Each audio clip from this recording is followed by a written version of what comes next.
memperkenalkan diri dan membahas secara singkat tentang Angkatan 66. Yuk kita bahas lebih lanjut tentang Angkatan 66. Simak videonya ya. Sejarah tentang Angkatan 66 yang umumnya merujuk pada periode perkembangan sastra Indonesia yang muncul bersamaan dengan peristiwa-peristiwa politik penting di tahun 1960-an, khususnya tahun 1966. Angkatan 66 lahir di situasi politik dan sosial yang sangat bergejolak di Indonesia pada masa transisi periode lama di bawah Presiden Soekarno dan menuju Orde Baru di bawah Presiden Soeharto. Yang keempat yaitu ada perlawanan terhadap Lekra, yaitu Angkatan 66 dianggap sebagai reaksi terhadap dominasi Lembaga Kebudayaan Rakyat atau Lekra, organisasi kebudayaan yang berafiliasi dengan PKI yang sempat menindas sastrawan yang berseberangan pandangan, misalnya melalui pencekalan manifest kebudayaan. Angkatan 66 mengusung semangat kemurnian Pancasila dan kebebasan berekspresi. Angkatan 66 pertama kali dicetuskan oleh kritikus sastra terkemuka yaitu H.B. Jasin melalui bukunya yang berjudul Angkatan 66. Karakteristik dari Angkatan 66 ialah bercorak politis, beraliran surrealistik, realisme sosial, konsepsi Pancasila, dan banyak menyuarakan kritik sosial. Banyak karya yang secara terang-terangan mengkritik ketidakadilan, kemunafikan, kesewenang-wenangan pemerintah Orde Lama, serta mengupas ketimpangan ekonomi dan sosial. Karya-karya mereka umumnya bercorak realisme sosial, menekankan kebenaran, keadilan, dan hak asasi manusia.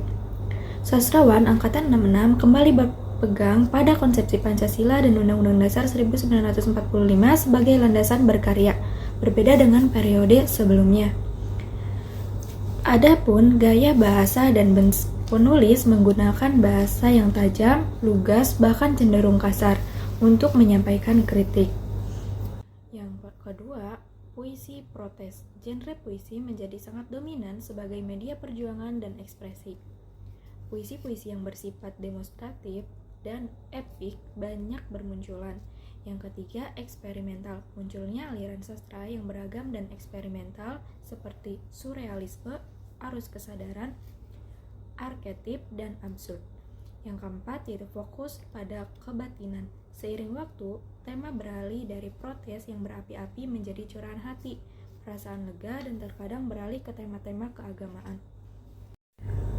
Beberapa tokoh sastrawan yang sering dikategorikan dalam Angkatan 66 antara lain Taufik Ismail, W.S. Rendra, Gunawan Muhammad, Putu Wijaya, Buraswanto, Sapardi Djokondamono, Arifin C. Noer, Umar Khayyam, Danarto, Iwan Simatupang, Sutarji Chalzoum Basri, kadang juga dikategorikan angkatan 70-an. Ulasan detail beberapa tokoh utama angkatan 66 beserta karyanya, yaitu yang pertama Taufik Ismail. Taufik Ismail adalah salah satu figur paling menonjol dan dianggap sebagai juru bicara angkatan 66, terutama melalui puisi-puisinya yang lugas dan syarat kritik. Ciri khas karya beliau yaitu puisi-puisi demonstrasi dan protes yang sangat kuat, sering menggunakan bahasa yang sederhana namun tajam, merekam suasana pergolakan politik dan moral bangsa. Karya beliau yaitu antologi puisi tirani dan benteng pada tahun 1966. Kumpulan sajak ini menjadi tonggak utama kelahiran angkatan 66. Karya di dalamnya seperti sebuah jaket berlumur darah menceritakan tentang pengorbanan para pejuang kemerdekaan serta seruan untuk melanjutkan semangat perlawanan demi kebebasan. Yang kedua, W.S. Renda. Dikenal sebagai si burung merak, Renda adalah penyair dan dramawan yang sangat karismatik. Meskipun ia telah berkarya sejak angkatan 50-an, gaya puisinya yang eksploratif menjadikan ia juga tokoh penting di angkatan 66. Ciri khas karya dari beliau yaitu puisi-puisi protes sosial yang puitis dan teatrikal, mengangkat tema ketidakadilan, kemiskinan, dan penindasan. Karya puisi dari beliau yaitu Balada Orang-orang Tercinta 1957 sampai karya awal yang meletakkan dasar balada Indonesia modern, yang menceritakan tentang perjalanan cinta yang rumit, pahit, dan penuh cobaan antara sepasang kekasih. Yang ketiga, Gunawan Muhammad. Gunawan Muhammad adalah seorang penyair dan esais serta pendiri majalah Tempo. Ia merupakan salah satu penandatanganan manifest kebudayaan, dan yang menjadi lawan ideologis dari Lekra. Ciri khas karya beliau yaitu puisi-puisinya cenderung lebih liris, filosofis, dan meditatif dibandingkan Taufik Ismail, sering menggunakan mitologi Jawa sebagai metafora.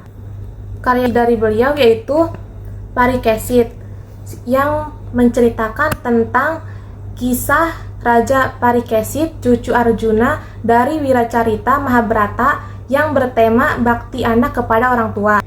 Yang keempat yaitu Putu Wijaya. Beliau seorang sastrawan serba bisa dari Bali yang aktif dalam menulis novel, cerpen, dan naskah drama. Ciri khas karya beliau yaitu sering mengangkat tema kekacauan, ketidakjelasan, dan absurditas hidup manusia modern dengan gaya yang provokatif. Karya beliau yaitu berupa novel yang berjudul Bila Malam Bertambah Malam pada tahun 1971 yang menceritakan tentang konflik batin sosial yang mendalam berpusat pada seorang janda bangsawan tua yang bernama Gusti Biang di Bali. Anjuran membaca karya sastra beserta alasannya. Yang pertama, menumbuhkan kesadaran sejarah dan sosial. Karya-karya sastra angkatan 66 lahir dari pergolakan besar dalam sejarah Indonesia, masa transisi dari Orde Lama ke Orde Baru. Alasannya, sastra bukan hanya hiburan, tetapi juga dokumen sejarah yang hidup. Melalui karya sastra, kita bisa merasakan dampak perubahan politik dan sosial lebih mendalam daripada lewat buku sejarah. Yang kedua, belajar nilai-nilai kebebasan dan kemanusiaan. Salah satu ciri khas angkatan 66 adalah semangat anti penindasan dalam pembelaan terhadap kebebasan individu. Alasannya, di tengah kehidupan modern yang sering penuh tekanan sosial dan politik, membaca karya angkatan 66 mengingatkan kita untuk tetap menjaga idealisme dan kemanusiaan dalam menghadapi tantangan zaman. Yang ketiga, mengasah kepekaan sosial dan estetika. Bahasa yang digunakan sastrawan angkatan 66 cenderung lugas, kuat, dan bermuatan emosi, namun tetap indah secara estetika. Alasannya, membaca karya mereka melatih kepekaan terhadap bahasa dan kemampuan berpikir kritis, dua hal penting bagi siapapun yang ingin memahami kehidupan dan masyarakat secara lebih bijaksana.